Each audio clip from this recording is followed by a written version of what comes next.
नमस्कार दोस्तों, अब हम बात करने वाले हैं सीसीएस यूनिवर्सिटी के और बहुत सारे अलग-अलग यूनिवर्सिटीज़ के जो एनईपी 2020 के तहत जो बीए फर्स्ट ईयर में अंग्रेजी का सेमेस्टर पहले का जो सिलेबस है उसके बारे में। तो इसका कोर्स कोड जैसा कि पहले भी हम बात कर चुके हैं जब मैं सिलेबस के बारे में अपनी वीडियो में आपको बता रहा था, इसका कोर्स कोड है A040101T।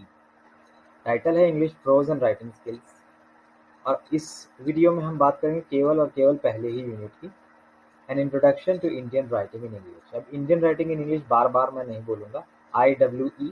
और जब मैं कहना चाहूँगा इंडियन लिटरेचर इन इंग्लिश या इंडियन इंग्लिश लिटरेचर तो IEL। फिर से बताता हूँ, IWE मतलब इंडियन राइटिंग इन इंग्लिश और IEL मतलब इंडियन इंग्लिश लिटरेचर।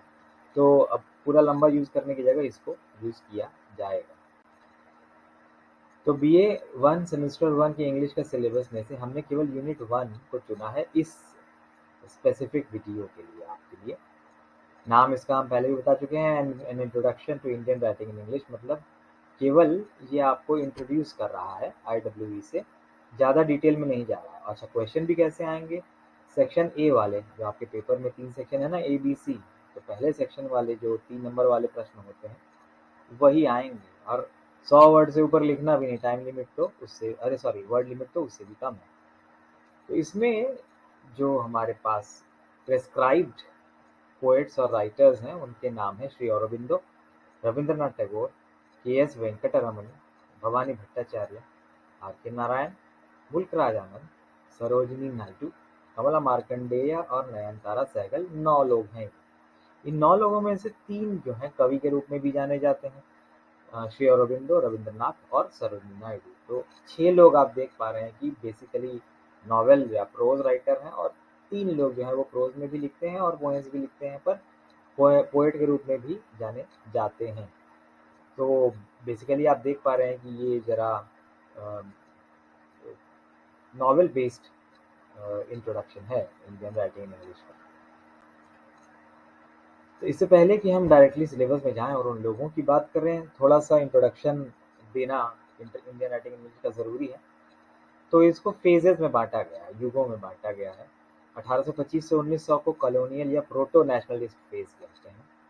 1900 से 1950 को नेशनलिस्ट फेज कहते हैं। इसमें आप 1905 को जब बंगाल का विभाजन हुआ था उसको टर्निंग पॉइंट आप मान सकते हैं, रफली 1900 से 1947। तो राउंड फिगर में 1900 से 1950 कर दिया गया। 1950 से 1980 तक का मॉडर्न फेज है। अच्छा, हमारा जो मॉडर्न फेज है ये वेस्ट के मॉडर्न फेज से पीछे चल रहा है। तो वहाँ जब मॉडर्न फेज खत्म होने को था तो हमारे यहाँ का मॉडर्न फेज शुरू हो रहा था, और वहाँ जब post modern phase middle phase में पहुंच गया था तो यहाँ 1980 में पोस्ट मॉडर्न फेज शुरू हुआ।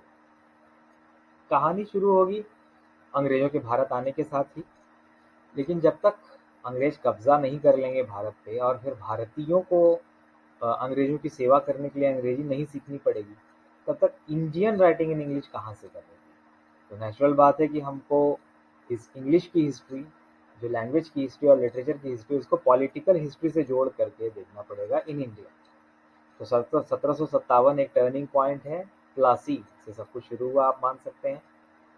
दीन मोहम्मद थे वो जिन्होंने सबसे पहला, माना जाता है कि अंग्रेजी में लिखा, वो भारतीय जिसने अंग्रेजी में सबसे पहला कुछ लिखा, या first Indian writer in English दीन मोहम्मद थे। वो भारत से, वो एक सैनिक थे, तो यात्रा करते हुए भारत से जो है वो इंग्लैंड तक गए थे और फिर उधर ही रह गए थे। तो 1794 में उनका यात्रा वृत्तांत जो है वो पत्रों के रूप में एपिस्टोलरी फॉर्म में छपा था। नाम है किताब का द ट्रैवल्स ऑफ दीन मोहम्मद। 1809 में कावेली वेंकटा बोरिया का अकाउंट ऑफ द जैन्स छपा था, तो ये भी शुरुआत के लेखकों में माने जाते हैं। राजा राम मोहन रॉय भी शुरुआत के लेखकों में माने जाते हैं। और पहला इंडियन इंग्लिश जो पोएट है वो एक्चुअली एंग्लो इंडियन।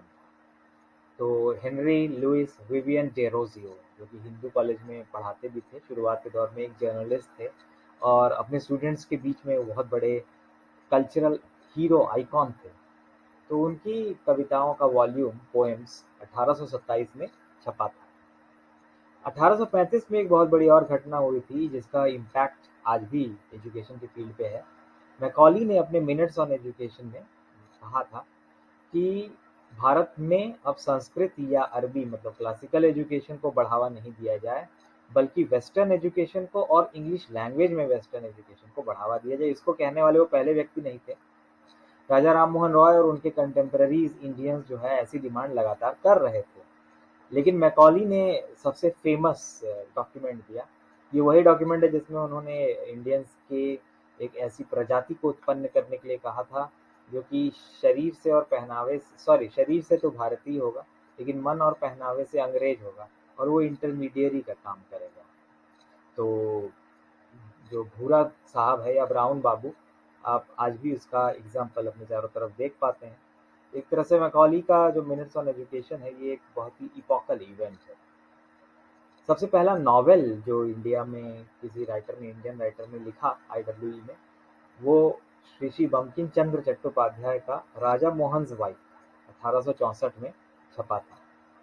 1870 में द दत्त फैमिली एल्बम आया था, जिसमें एक ही फैमिली के गोविंद चंद्र दत्त, हरचंद्र दत्त, उमेश चंद्र दत्त, गिरीश चंद्र दत्त, ये सारे लोगों ने कविताएं लिखी थी। अब हम दत्त फैमिली एल्बम में क्यों इंटरेस्टेड हैं? क्योंकि हमारी पहली महिला पोएट तोरू दत्त, वो दत्त फैमिली से थी, और उनकी कविताएं अभी भी बड़े चाव से और प्यार के साथ पढ़ी जाती। इनफैक्ट यूपी बोर्ड वालों ने कक्षा 12 में आवर कैजुरीना ट्री पढ़ी होगी, तो वो तोरू दत्त की ही है, आप याद करिएगा। डेरोजियो की सोनेट एक टू माय स्टूडेंट्स बड़ी फेमस है, शायद आपने उसको पढ़ी हो, तो उसको याद कीजिएगा। अब हम आते हैं सिलेबस पे।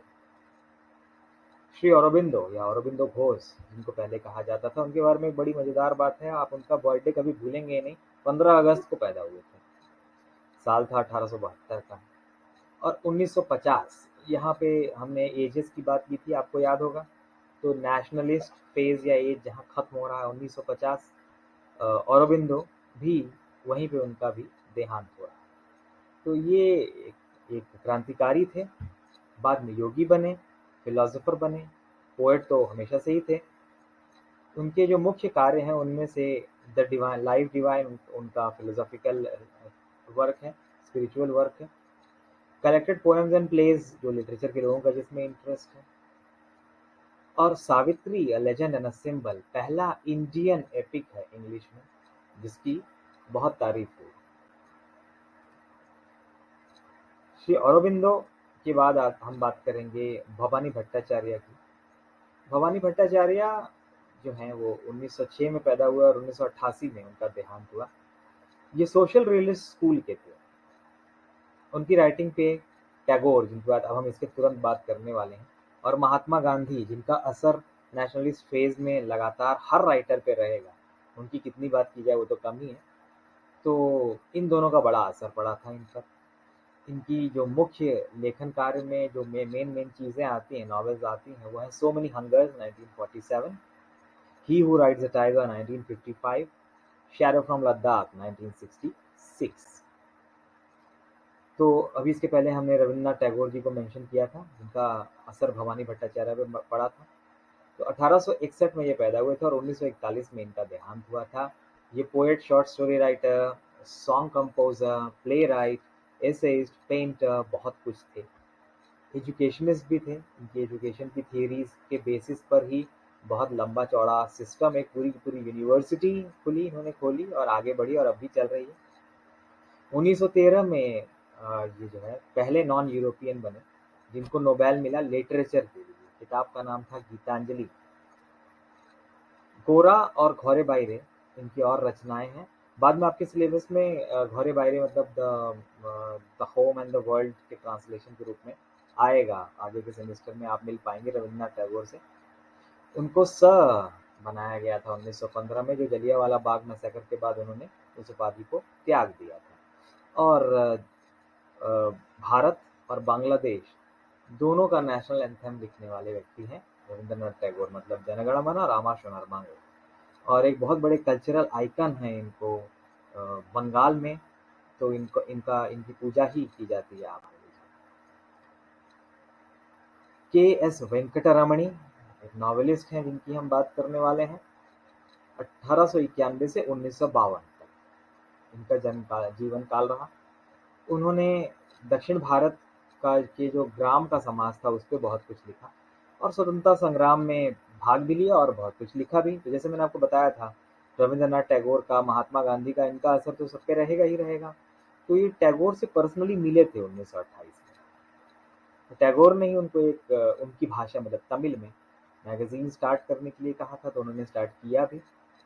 इनकी पहली किताब प्रोस थी पेपर बोट्स 1921 में, लेकिन इनके फेमस जो हैं वो नॉवेल्स हैं दो, 1927 की मुर्गन और 1932 का कंदन। तो ये दोनों ही नेशनलिस्ट नॉवेल्स हैं। राशीपुरम कृष्णस्वामी आयर नारायण स्वामी, ये बहुत लंबा नाम है, हम इनको प्यार से और कॉमनली आर के नारायण के रूप में जानते हैं। 1906 में जन्म हुआ और 2001 में इनका देहांत हुआ। इनको आप मालगुडी के नाम से जानते होंगे, एक स्वामी और मालगुडी, ये टीवी पे बड़ा आता था। तो मालगुडी पे ही आधारित इनकी सारी रचनाएं हैं। इनकी सारी कहानियां मालगुडी नामक एक काल्पनिक स्थान है जो मैसूर पर बेस्ड है, तो उसी पे सेट है, सब कुछ वहीं होता है। ये बहुत महान लेखक थे और जिनको ट्रियो या महान त्रयी कहा जाता है, मुल्कराज आनंद, राजा राव और आर के नारायण, तीन में से एक थे। अभी हम आनंद की बात करने वाले हैं आगे। तो इनके जो बहुत ज़्यादा जाने जाने वाले नॉवेल्स हैं, जैसे मुझे सारे ही पसंद हैं, बहुत सारे हैं हमारे सिलेबस में। द फाइनेंशियल एक्सपर्ट था एक समय में, द गाइड भी, हाँ द गाइड भी था एक समय में। इनकी नॉवेल्स सिलेबस में रहा करती हैं। तो स्वामी एंड फ्रेंड्स 1935 में, the bachelor of arts autobiographical 1937 में, द डार्क रूम 1938 में, इसे फीमेल प्रोटैगनिस्ट है।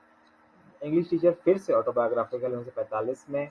मिस्टर संपत बहुत ही मज़ेदार चीज़ है, इसको पढ़ने में बड़ा मज़ा आएगा, आप लोगों को, पढ़िएगा। 48 में, टाइगर फॉर मालगुडी 83 में, टॉकेटिव मैन 86 में, द वर्ल्ड ऑफ नागराज 90 में, ग्रैंड मदर्स टेल, ये बहुत ही हार्ट टचिंग कहानियाँ हैं इसके अंदर।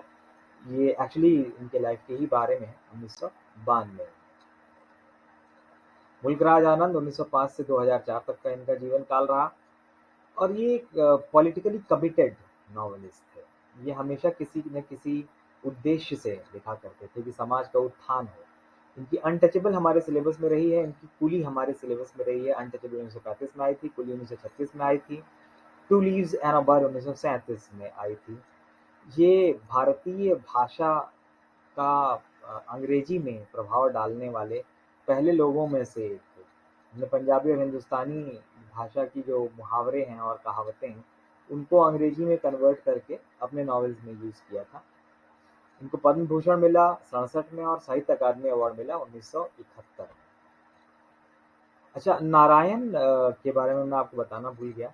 नारायण को ही सबसे पहला साहित्य अकादमी अवार्ड अंग्रेजी भाषा में मिला था 1970 में, जहाँ तक मुझे याद आ रहा है। अब सरोजिनी नायडू, ये हमारे सिलेबस में एकमात्र महिला पोएट हैं।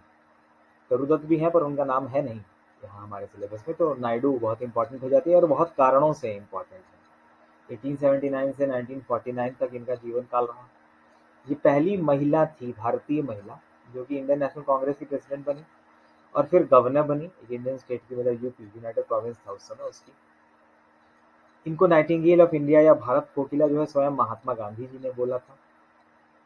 इनकी मुख्य कविता संग्रहों में the golden threshold, the bird of time, the broken wing और द सेप्टर्ड फ्लूट आते हैं। जहाँ का भी सिलेबस हो, कोई भी सिलेबस हो, नायडू की कविताएं रहा ही करती हैं। तो मिलेंगे इनसे आने वाले समय में। कमला मार्कंडेय एक नॉवेलिस्ट हैं, 1924 से 2004 तक का इनका काल रहा। ये कमला पूर्णैया थी एक्चुअली और इस नाम से लिखती थी। इन्होंने कल्चर के बारे के क्लैश के बारे में, रूरल सोसाइटी के बारे में, मतलब गांव के लोगों के बारे में, गरीब लोगों के बारे में बहुत ही बारीकी से लिखा। इनका पहला नावल बहुत ही फेमस हुआ, नेक्टर इन अ सिप, और काफ़ी नाम हुआ इस नावल का। उनके और नावल हैं some inner fury, a silence of desire, possession, a handful of rice, the nowhere man, two virgins, the golden honeycomb and pleasure city. Nayantara Sahgal बहुत फेमस हैं, 1927 में इनका जन्म हुआ। ये जवाहरलाल नेहरू जी की बहन विजयलक्ष्मी पंडित की पुत्री थी हैं, सॉरी। ये पॉलिटिकल नॉवेलिस्ट, 1986 में इनको साहित्य अकादमी अवार्ड मिला था उनकी नावल रिच लाइक अस के लिए, जो 1985 में छपी थी। उनकी और कुछ किताबें relationship, before freedom, the fate of butterflies वगैरह। अब सिलेबस वाले तो हम लोगों ने कवर कर लिए सारे नाम, लेकिन कुछ नाम बिना कवर किए आगे बढ़ जाना उचित नहीं होगा। तो मैंने इनको 3 भागों में बाँट दिया है, पोएट, नॉवेलिस्ट और सबसे नीचे मैंने मुख्य 2 प्लेराइट्स रखे। ये पूरी इंक्लूसिव लिस्ट नहीं है, हो भी नहीं सकती है। ये रैंडमली मान लीजिए, या आपके सिलेबस के हिसाब से जो इम्पोर्टेंट है, जो आने वाले समय में आपके सिलेबस में प्रेस्क्राइब्ड हैं, उनमें से तो मैंने कुछ लोगों को ले लिया है और कुछ पहले हमारे सिलेबस में थे सीसीएसयू के, तो उनको ले लिया है। तो निसिम इज़कील पहले मॉडर्न कवि माने जाते हैं, और फिर ए.के. रामानुजन और आर पार्थसारथी। तो ये तीनों जो है, ये शुरुआत में इन्होंने एक पूरा चेंज लाया। और जो जो ट्रेडिशन चली आ रही थी औरोबिंदो से या रविंद्रनाथ से या सरोजिनी नायडू की कविताओं से, या आप मान लीजिए स्पिरिचुअल स्लैश रोमांटिक पोइट्री की, उसको इन्होंने चैलेंज किया और मॉडर्न पोइट्री को कलोकियल लैंग्वेज में एस्टैब्लिश करने की कोशिश की। इन्हीं के ही थोड़े से जूनियर हैं जयंत महापात्रा। ये एक्चुअली फिजिक्स के प्रोफेसर हैं, और हमारे इलाहाबाद के ए.के. मेहरोत्रा जी, अरविंद कृष्ण मेहरोत्रा जी हैं, प्रोफेसर भी और पोएट भी। अच्छा, ए.के. मेहरोत्रा जी की मुझे एक इंडियन इंग्लिश राइटिंग पर हिस्ट्री, इलस्ट्रेटेड हिस्ट्री है, बहुत ही बढ़िया है। आसान भाषा में स्टूडेंट के लिए लिखी गई, चित्रों के साथ रोचक और अप टू डेट है, एकदम अप टू डेट है। मतलब ये 21वीं शताब्दी के शुरुआत तक कवर करती है। मैंने पढ़ी है और मैं आपसे कहूँगा, रिकमेंड करूँगा कि के.आर. श्रीनिवासा अयंगर मोटी और भारी किताब है। मतलब पहले या साल के बच्चों के लिए या दूसरे साल के बच्चों के लिए थोड़ी कठिन हो जाएगी, लेकिन ये जो illustrated history of Indian English literature है कि मेहरोत्रा जी की, ये आराम से आप पढ़ सकते हैं। तो एम के नायक भी ठीक है, के आर श्रीनिवास अयंगर से थोड़ा कम वॉल्यूमिनस है, लेकिन मेरे ख्याल से शुरुआत मेहरोत्रा से करना अच्छा रहेगा। नॉवेलिस्ट की बात करते हैं, अनीता देसाई बहुत ही फेमस हैं, 3 बार बुकर के लिए शॉर्ट लिस्ट हुई, लॉन्ग लिस्ट हुई, और इनको साहित्य अकादमी भी मिला हुआ है। सलमान रश्दी, इनको कौन नहीं जानता है, इनको बुकर, बुकर ऑफ बुकर सब कुछ मिला हुआ है, वर्ल्ड फेमस राइटर हैं। इनकी मिडनाइट चिल्ड्रन जो है 1981 में आई थी, और अब तक वो सुपर हिट है, और मैं तो जितनी बार भी पढ़ता हूँ मुझे बड़ा मज़ा आता है। थोड़ी मोटी है, लेकिन एक एक पन्ना आपको कुछ नया दे जाएगा। तो किसी को अगर पढ़ना हो तो मैं स्ट्रांगली रिकमेंड करूँगा मिडनाइट चिल्ड्रन। अमिताभ घोष, अच्छा हाँ, अनीता देसाई की अगर आपको पढ़नी हो तो इन कस्टडी पढ़िएगा, बहुत ही ज़बरदस्त नॉवल है, ज़्यादा मोटी भी नहीं है, और उसपे मूवी भी बनी है, शशि कपूर उसके हीरो थे। अमिताभ घोष की अगर आपको, ये भी नॉवेलिस्ट हैं, इनकी नॉवल में आपको पढ़नी है तो साहित्य अकादमी वाली शैडो लाइन्स पढ़िएगा, बहुत ही ज़बरदस्त नॉवल है। कंटेम्परेरी में अभी तक तो लिख ही रहे हैं, तो आप जो भी चाहे पढ़ सकते हैं। आइविस ट्रिलॉजी जो है वो पॉपुलर फिक्शन जैसी, उसको भी पढ़ सकते हैं। रस्किन बॉन्ड को बचपन से सारे लोग ही जानते आए हैं, रस्की की कहानियाँ भी आया करती थी, आपके सिलेबस में इनकी स्टोरी भी प्रिस्क्राइब्ड रहती है और थी, और मेरे को लग रहा है रहेगी। तो रस्किन बॉन्ड को तो हम सब जानते ही मिलेंगे सिलेबस में इनसे। किरण देसाई अनीता देसाई की बेटी हैं, बुकर प्राइज अवार्डी हैं। अरविंद अडिगा भी बुकर प्राइज अवार्डी हैं। तो हलाबलू इन द गावा orchard, inheritance of loss Kiran Desai की, अडिगा की द वाइट टाइगर। आप, अच्छा वाइट टाइगर तो पढ़ ही सकते हैं आप, मूवी भी बनने जा रही है इसके ऊपर। और प्ले राइट्स में हमारे पास है आसिफ करीम भाई, इनकी द डोर ड्रमर्स बहुत फेमस है, और महेश दत्तानी, इनकी एक न एक प्ले आपके सिलेबस में रहती ही रहती है। पहले तारा थी, अब शायद मॉर्निंग रागा आ गई है, चेक करना पड़ेगा, एक तो रहेगी ही रहेगी। तो ये, और ये हर यूनिवर्सिटी के सिलेबस में रहते हैं महेश दत्तानी जी। स्क्रिप्ट, मूवी स्क्रिप्ट भी लिखा करते हैं, रेडियो स्क्रिप्ट भी लिखा करते हैं, बहुत ही टैलेंटेड। तो भाई आपने ये देखा, हमारे चैनल पे सब्सक्राइब नहीं किया तो कर दीजिए, पसंद आया तो ज़रूर लाइक करिए। डिपार्टमेंट ऑफ इंग्लिश के स्टडी मटेरियल के लिए नाम से ही आप देख पा रहे होंगे, department of English study material dot WordPress dot com पे ये ब्लॉग है। आप यहाँ पर जा कर के स्टडी मटेरियल डाउनलोड कर सकते हैं। जो वीडियोज़ भी मैं अपलोड किया करूँ, आपको यहाँ पे भी हमेशा पता चल जाएगा कि आपके काम की कौन सी वीडियोज़ आ रही हैं। तो ये दोनों आपके लिए अच्छे रिसोर्स का काम करेंगे, और आने वाले समय में सारा कंटेंट जो भी आपके लिए ज़रूरी है, मैं कोशिश करूँगा कि एग्ज़ाम के पहले समय रहते अपलोड हो जाए और आपको मिल जाए। तो ऑल द बेस्ट, अच्छी तैयारी कीजिए और हमारे साथ जुड़े रहिए। Thank you.